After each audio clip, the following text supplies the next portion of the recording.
완전히 인생을 바꿔놓을 물건이 되나요? 그러니까 국내를 비롯해서 글로벌 세탁 산업은 예. 여전히 99.99%가 오프라인 매장으로 이루어지고 있는 산업이에요. 그래서 저희의 가장 큰 대주제는 예. 어떻게 하면 모바일 시대를 어떻게 열어갈 것이냐가 사실 저희의 가장 큰 주제였고요. 세탁은 가서 맡겨야 되고 예, 찾아야 되고 찾아와야 너무 귀찮아요. 네. 그래서 결론을 내린 거는 만나서는 답이 없다. 만나면 안 된다. 만나면 안 된다. 그래서 저희는 코로나가 등장하기 전부터 예. 비대면이라는 단어를 사용을 했고 아, 그래서 비대면 모바일 세탁 서비스라는 기치를 가지고 이제 서비스를 기획하기 시작했어요. 이야기는 새 사업을 꾸리던 2018년으로 돌아갑니다. 조 대표는 처음부터 이 서비스의 성패가 비대면에 달렸다는 것을 확신했습니다. 하지만 같이 일하던 사람들 반응은 썩 좋지 않았습니다. 대표님, 좀 곤란하셨겠어요? 생각보다는 되게 크게 좀 챌린지가 있었어요. 꼭 이걸 해야 되냐? 오히려 반대가 좀 더 많았던 것 같아요.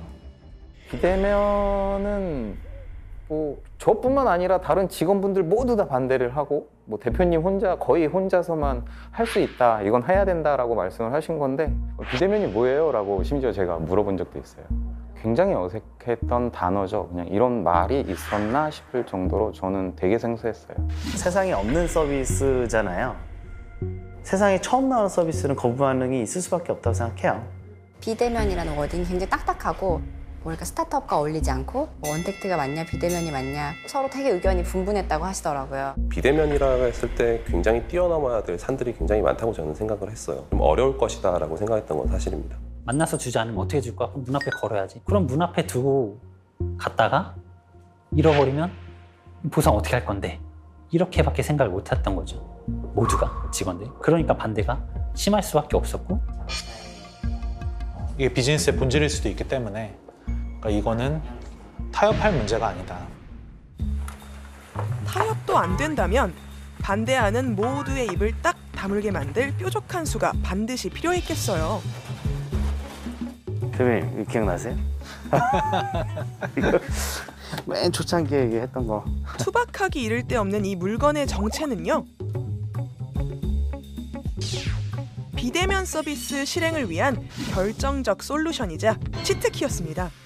이 전 버전이 있어요. 그러니까 그 전 버전은 진짜 딱 보는 순간 이거 우리 이 사업 망했다라는 생각이 들 정도로 처음에 이제 왔던 샘플만 이제 왔던 골격은 정말 다 부서져가는 철근 같은 형태도 왔었어요. 조금 더 크고 사각형이었어요. 그 실제로 조 대표님이 들어가서 야 이거 관 같은데 하면서 이제 직접 들어가시고 그 관 같다 보니까 그거를 집 앞에 놓는다는 게 엄청 부담스러운 거예요. 이제 그게 뭐 말하자면은 시초의 모델이었죠. 야 이건 아니다. 그래서 조 대표님이 야 중국 가자. 일주일 이내로 비자도 없으셨거든요. 중국으로 바로 날랐죠. 공장 방문하고 물건을 보고 이런저런 이제 공장 그 제조 책임자와 이제 얘기를 나누면서 무게 조절하려면 알루미늄 프레임을 꼭 쓰고 절곡이나 이제 용접은 최소화로 하면서 그 정도 행동력까지는 생각을 못했는데 추진력이 좋았죠. 그래서 그 덕분에 좀 빨리 만들어지게 됐고.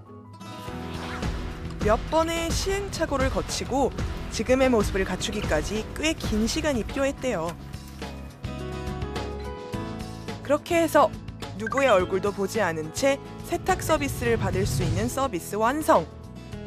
여기서 드는 궁금증. 더러운 빨래는 도둑도 훔쳐가지 않는다는 조성우 대표의 가설. 증명됐나요? 확신이 좀 들었죠.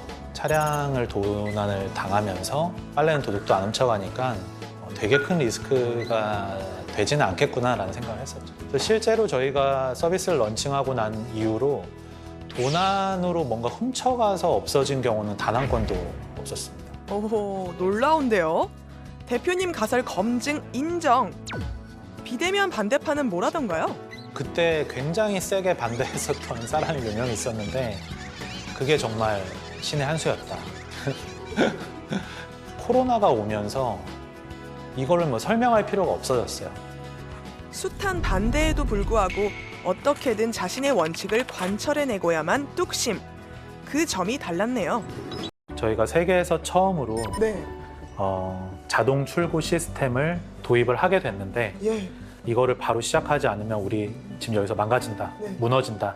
자동 출고 시스템이란 게 어떤 건지 설명을 좀 들어봐야 될 것 같은데. 옷걸이를 통해서 말씀을 드릴까요? 예. 이 각각의 옷걸이들이 다 개별 고객이 네. 맡긴 다 다른 의류이고요. 그럼 여기에서 네. 제재님이 맡긴 옷을 자동적으로 쉽게 얘기하면 찾아주는 시스템이라고 생각을 하면 돼요. 그래서 여기에 보면 제재님은 별이네요. 스타니까. 네, 네. 이게 바코드라고 생각을 해보시면 코드로. 이 시스템이 바코드를 읽고 네. 이거는 제재님의 옷이다. 그래서 자동으로 이게 가서 오, 분류가- 제재님의 공간에 이 옷걸이를 모아주는, 자동으로 그 고객의 주문을 오. 인식해서 모아주는 시스템이에요. 찾아주는 것뿐만이 아니라 이거를 이동시켜서 분류해놓는. 분류까지 자동화가 되면, 그러면 이거를 포장하는 사람이 예. 꺼내서 예. 바로 저 런드렛에 포장을 하면은 이 한 주문이 완성이 어. 되게 되는 거죠. 오. 그전에는 요거를 다 이제 다 사람이 개별로 했어요? 찾아야 되는 그런 시스템이었기 때문에 물량이 많아질 때는 예. 정말 큰 위기가 오게 된 거죠. 어떻게 될지 모르는 상태에서 이 자동 출고 시스템을 100% 가동하신 거예요? 이거 아니면 답이 없다. 24시간 안에 이걸 성공시켜야 한다. 그래서 검증되지 않은 상황에서 바로 이거를 준비하자. 굉장히 절박했어요. 어차피 우린 물러날 곳이 네, 없다. 진짜 절벽에 서 있는 상황이었고요. 그것 때문에 주변에서도 반대도 많고 제 인생을 건 굉장히 큰 결단이었습니다. 아우, 상상만 해도 예, 아찔하네요. 이 위기를 돌파해낼 유일한 해법, 자동 출고 시스템. 문제는 부분적인 테스트만 해봤지 전면 가동은 단 한 번도 해본 적이 없다는 점이었습니다. 무슨 일이 어떻게 벌어질지 알 수 없는 상황. 더군다나 주문이 폭주해서 배송이 자꾸만 지연되던 시기라 만약 문제가 생긴다면 그 피해는 눈덩이처럼 커질 게 분명했습니다. 이게 누구도 시도해본 게 아니에요. 해본 적도 없고. 우리 하루 주문 완전히 맞고 자동 출고 시스템을 라이브 시키자. 대부분 반대했을걸요? 거의 반대했어요. 제가 되게 많이 반대했어요. 그건 사실 이거 안 되면 이제 어떻게 책임을 질 수 있지라는 생각이 가장 컸던 것 같아요. 심지어 제 와이프가 그럴 거면 퇴사하지 그래라고 할 정도로, 그러니까 집에서 제가 장꼬대로 이거 왜 안 돼? 이런 장꼬대를 했다고 하더라고요. 그래서 이제 그때 이걸 24시간 안에 어떻게든 성공시킨다. 주어진 시간은 단 24시간. 창사 이래 처음으로 고객들의 주문을 받지 않고 간신히 확보한 시간. 1분 1초도 허투루 쓸 수 없었습니다. 오류 발생했는데? 진짜 오류 난 것 같은데? 안 되는 거 아니야? 너무 사실 두려웠어요. 저희는 제한된 시간 안에 답을 찾아야 되니까 얼마나 불안해요. 하다가 만약에 뭐 전기가 끊기거나 혹은 하다가 뭐 시스템에 오류가 날 가능성도 매우 큰데 이제 그러한 막막한 사실 상황이었고. 자의 반, 타의 반. 세계 최초로 시도해보는 기술. 기존 공정과는 난이도 차가 컸기 때문에 더더욱 가슴을 졸여야 했습니다. 남들은 해보지 않은 일, 굳이 시도하는 게 스타트업의 숙명이니까요.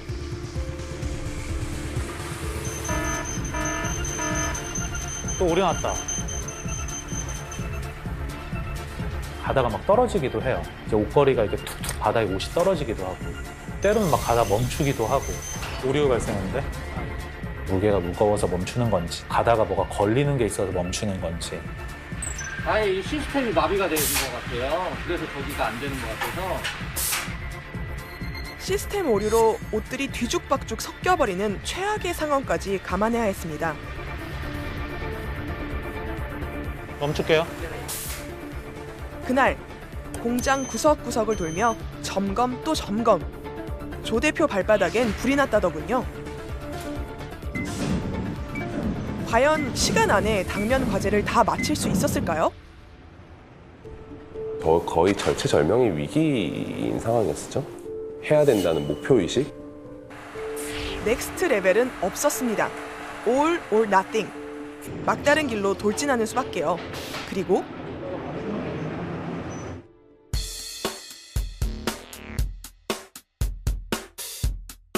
세탁물이 이제 세탁이 다 되고 1층에서 올라오기 시작했고 바코드가 정상적으로 읽히고 이제 가동이 이제 시작된 거죠. 그다음에 우리가 원하는 렉에 들어가는지에 대한 아무것도 안 걸려 있다가 이제 하나씩 걸리기 시작하는 거거든요. 한 고객의 모든 세탁물이 다 모여서 그 디스플레이에 빨간색 버튼이 들어오는 그 순간을 다 이제 옆에서 봤었는데 동영상도 막 너무 감격스러워서 찍고.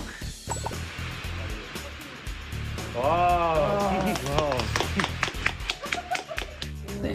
근데 진짜 이게 막 되게 가슴이 뜨거워지는 그 순간이었어요, 그때. 네. 기사회생, 희망이 보이기 시작했습니다. 기존보다 훨씬 한 세네 배가량 속도가 출고 속도가 더 빨라진 것 같아요. 따라오고 있네. 너무 기뻤죠. 네. 이 단계가 이제 그 시스템이 들어오기 전과 이후가 완전히 이제 전 시대와 이 다음 시대를 바꾼 것처럼 이게 완전히 바꾼 저희한테는 되게 중요한 포인트가 됐던 것 같아요. 절망의 순간에 던진 한 수. 남다른 면모란 이렇게 만들어지나 봅니다.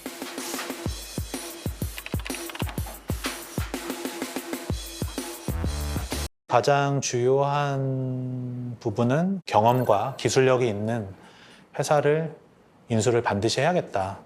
저는 복리가 세계적으로 굉장히 훌륭한 탤런트를 가진 분이라고 생각을 하거든요. This is Bong-Lee. I'm from New York. 봉리로 말씀드리자면 20년 전에 이민을 가서 미국 동부 지역 세탁 공장의 설비와 설립으로 아주 유명한 분이라네요.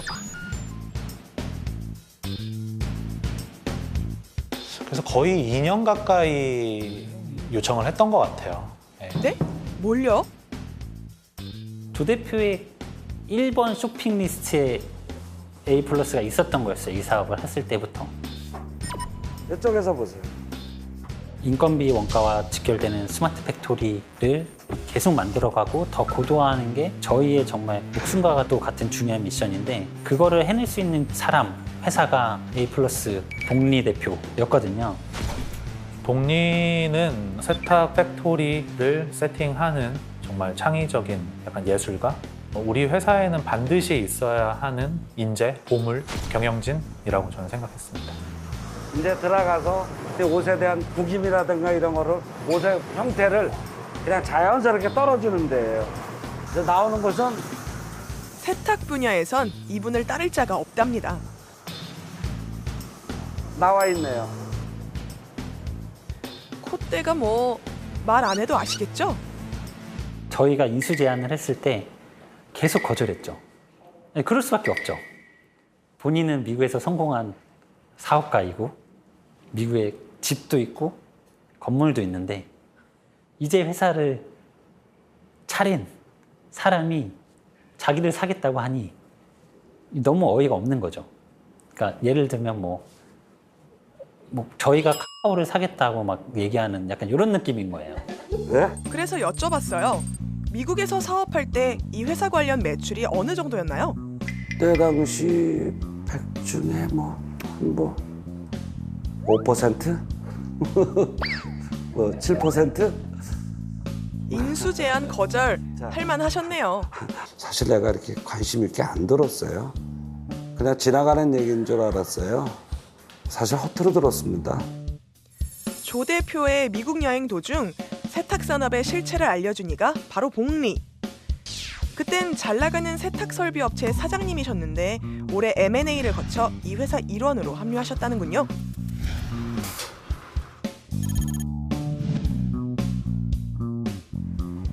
합류 전부터 이 회사 스마트 공장들은 죄다 복리 손을 거쳐 만들어졌고요. 근데 말이죠. 어쩌다가 한국 스타트업 젊은 대표의 꾀임에 넘어오게 되셨을까요? 이건 이렇게 하는 게 나아요? 이렇게 하는 게 나아요? 그래? 근데 이거 외부에 방송에 나와도 괜찮겠어요? 영업 비밀상? 잘 고려하셔야 돼요. 지금 여기 찍는 거 다 나가는 거니까. 아, 그러니까 최초 공개랍니다. 현재 복리가 심혈을 기울여 개발 중인 옷 깨는 기계. 빨래 다 되면 개는 것도 일인데 그걸 기계가 한다니 참 스마트한 세상이네요. 쉐입이 그렇게 이쁘게 안 나왔어. 대표님 반응이 별로예요. 뭐 나쁘지는 않는데 80%. 근데 어째 두 사람 관계가 좀 역전된 것 같죠? 차분한 뒤에 한번 좀 잡아주는 것만으로도 쉐입은 좀 나올 수 있으니까. 내가 끌고 가야 되는데 내가 갑자기 멱살을 잡힌 느낌이에요. 보통은 이제 어느 정도 가다 물량이 딱 멈추거든요. 이거는 그게 안 보이는 거예요. 이건 늘리면 늘린 만큼 또 더 일이 더 많아지고 늘리면 늘린 만큼 더 수요가 더 늘어나니까 이게 도대체 끝이 어딘가 굉장히 이제 호기심이 발동을 한 거죠. 노장 컨설턴트와 젊은 대표가 만나서 이뤄낼 시너지. 기대가 큽니다. 2021년 오늘 조 대표의 회사는 날개를 달고 비상 중입니다. 세탁이 워낙 변화 없이 정체된 산업이기 때문일까요? 이 회사가 만들어낸 성과는 줄곧 최초라는 타이틀을 달고 있네요. 이런 표현을 저희가 썼는데 그 세탁 분야에 있어서 저희가 전 분야를 수직 계열화를 시킨 회사다. 모바일 서비스를 만들 수도 있는 기능도 갖고 있고 배송과 물류 시스템을 가동할 수 있는 시스템도 갖고 있고 스마트 팩토리 자체를 자체 기술로 건설할 수 있는 기능을 이제 저희가 보유를 하게 된 거죠. 이런 시스템을 갖고 있는 데는 아마 세계에서도 없어요. 저 뭐 많이 돌아다녀 봤지만은 이제 올 가을에 되면 이제 그때는 제가 야, 이제 세계에서 1등이야. 이 생산량으로는 그렇게 얘기할 수 있죠. 기업은 이윤을 내는 게 목적이라는데 이 회사가 성장을 통해 궁극적으로 얻고자 하는 건 뭘까요? 근데 그 대신 마케팅으로는 이제 그럼 설문. 그 가운 입으시는 분 집에서 눈에 띄는 건 요즘 들어 세탁과는 관계없어 보이는 일들이 부쩍 늘었다는 점입니다. 이렇게 입어줘야. 확실히 좀 수상해 보이죠? 한 가지 주목해볼 점은 이 회사의 이름. 입고 먹고 사는 것을 뜻하는 그 이름에 이 회사의 최종 목표가 담겨 있습니다. 이 런드렛이라고 하는 게 수거함 역할도 하지만 택배 박스의 역할도 하기 때문에 이제 우리는 라이프 스타일 관점에서 여러 가지를 실어 나를 수 있는 이제 미래 기회가 많이 열려 있다. 이걸 기반으로 저희는 다양한 의식주의 영역에 들어갈 수 있는 기회가 많이 생길 수 있겠구나. 짠! 아주 주도 면밀한 분이셨군요. 세탁만으로는 성에 안 찬다는 말씀이시죠? 사실 저는 처음부터 세탁물을 받을 때 정기적으로 필요한 상품들 배송받을 수 있게 하면 새로운 커머스 모델이 나올 수 있겠다라는 확신이 있었거든요. 그래서 처음부터 이 수거함을 만들었던 이유도 단순히 세탁에서 끝나는 게 아니라 이걸 라이프 스타일로 계속 확장해 나가기 위한 생각을 애초에 갖고 이거를 만들었어요. 그래서 이제 그 시기가 왔기 때문에 저희가 거기에 필요한 상품들을 실어 나르는 거를 하고 있는 거고요. 네, 수고 많으셨어요. 사업가라면 이런 인사이트 갖춰야 하는 거죠? 완판시킵시다. 네, 나타납시다.